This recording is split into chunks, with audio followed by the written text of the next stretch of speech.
Reports are emerging of cartel-related violence in parts of Mexico that may be impacting American travelers, with some claiming they are stranded amid escalating security concerns. Now, before we go any further, we need to establish something clearly. At this hour, multiple media reports confirm that cartel violence has intensified in certain regions of Mexico in recent days. Separately, there are claims circulating online that Americans in affected areas are unable to travel safely due to roadblocks, gunfire incidents, or transportation disruptions. However, we cannot independently verify every individual claim being shared on social media. In the next 60 seconds, I'm going to walk you through exactly what's confirmed, what's being claimed, and the one detail most coverage is skipping that changes how this unfolds. Stay with me, because once you see how these pieces connect, the entire situation looks very different. Here is what we know. Mexican authorities have acknowledged outbreaks of violence in certain states where rival criminal organizations are believed to be involved. U.S. State Department travel advisories for parts of Mexico already warn of high risk due to crime and kidnapping in specific regions. Those advisories are public and have been in place for some time. What is less clear tonight is the scale of American citizens directly impacted in this latest wave of violence. There has been no confirmed announcement from the U.S. government stating that a mass evacuation is underway. There has also been no formal declaration that Americans are officially trapped by federal authorities. But here is the accountability question. If Americans are in fact stranded due to cartel activity, what coordination is taking place between U.S. and Mexican authorities? Are travel advisories sufficient? And what responsibility does either government bear in ensuring safe passage? This is not about panic. It is about clarity. Violence driven by organized criminal groups is not new in parts of Mexico. But when Americans are involved, the stakes change. Let's separate confirmed facts from unverified claims. First, cartel-related violence in parts of Mexico is not hypothetical. Mexican federal and state authorities have publicly acknowledged ongoing confrontations between organized criminal groups in specific regions. These incidents have, at times, included armed clashes, vehicle burnings, and temporary road disruptions. Second, the U.S. Department of State maintains travel advisories for multiple Mexican states. Several regions are designated under elevated advisory levels due to crime and kidnapping risks. These advisories are publicly available and routinely updated. They do not automatically mean travel is impossible, but they do indicate heightened security concerns. Third, there have been recent media reports describing localized security incidents that temporarily disrupted transportation routes, including highways and commercial transit corridors. In past cartel conflicts, similar disruptions have occurred, sometimes involving roadblocks or vehicle fires intended to restrict movement. Mexican authorities have previously confirmed such tactics in certain confrontations. Fourth, there has been no official U.S. government announcement declaring a formal evacuation of American citizens from Mexico tied to this latest reporting. There has also been no confirmed statement indicating that U.S. diplomatic facilities have been closed nationwide due to this specific escalation. Fifth, while social media posts claim that Americans are stranded, there has not yet been a comprehensive federal statement quantifying the number of U.S. citizens directly affected by any transportation disruptions linked to cartel activity. It is important to draw this distinction. Confirmed. Cartel violence has occurred in certain areas. Confirmed. Travel advisories already warn about risks in multiple regions. Confirmed.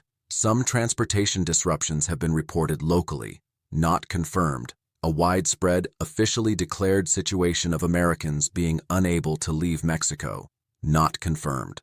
A mass coordinated rescue operation by the U.S. government. At this stage, the verified picture shows localized violence and pre-existing risk warnings, but not yet a formally declared crisis involving stranded American nationals.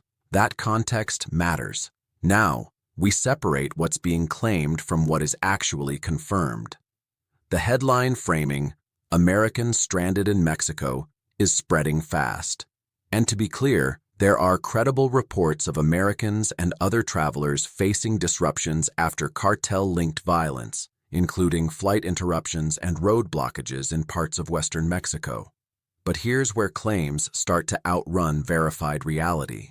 Claim: Americans are trapped across Mexico and can't leave. Reality: what's confirmed is more localized and time-bound. U.S. guidance in recent reporting includes shelter-in-place advisories for specific areas tied to security operations, initially broader, then reportedly narrowed. Airports were reported open again as conditions improved in certain places, even while warnings remained for hotspots. Claim: this is a nationwide collapse of safety for tourists. Reality: Mexico's risk profile varies sharply by state and corridor.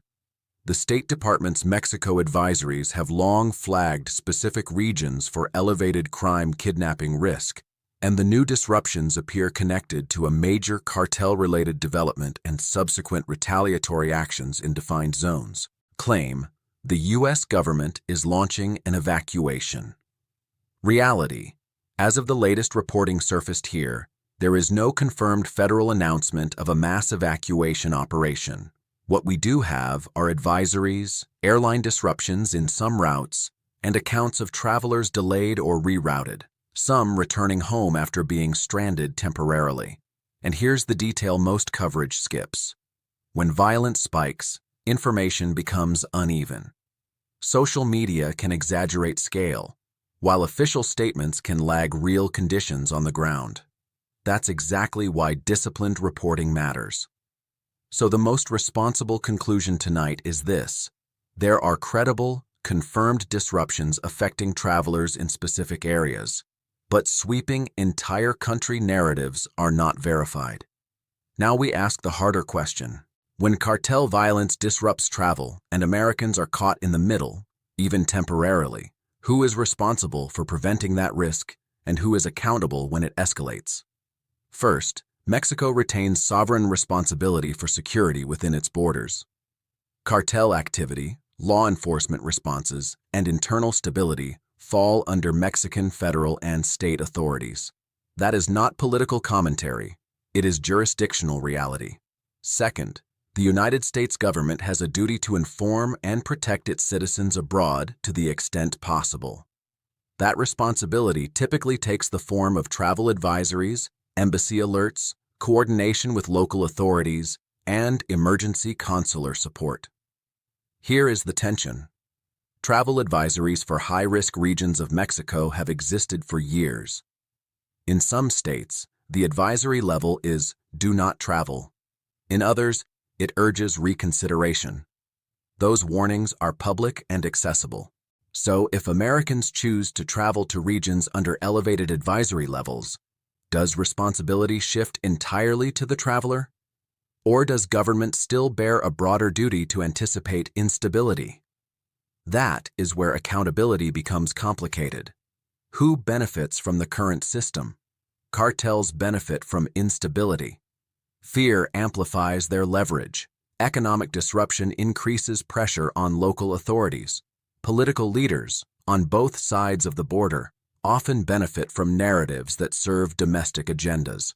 One side may emphasize sovereignty and internal enforcement. The other may emphasize border policy failures. But the people who do not benefit are travelers caught in uncertainty.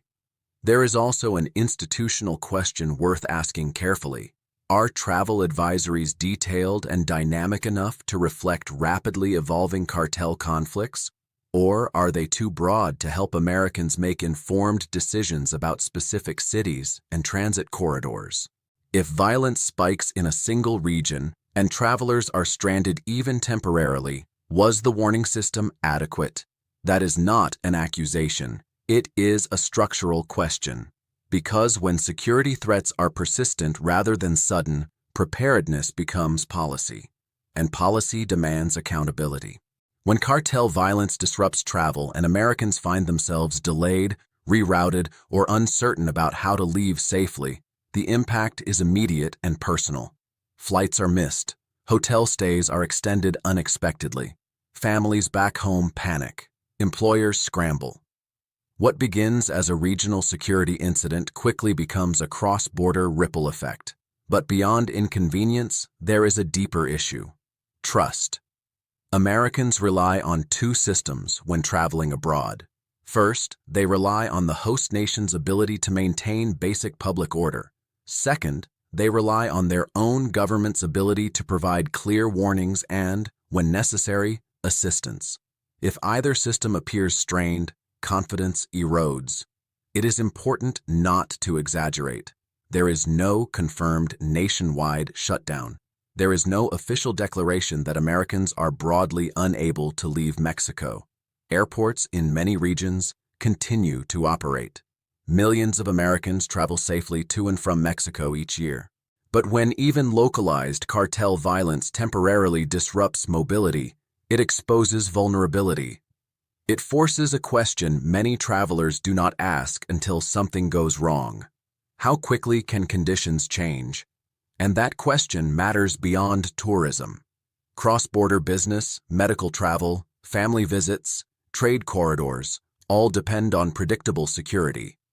When unpredictability increases, economic and personal decisions shift. The strongest response to instability is not fear, it is clarity.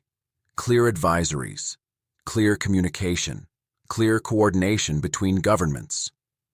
If Americans are impacted, they deserve transparent updates, not speculation and not silence.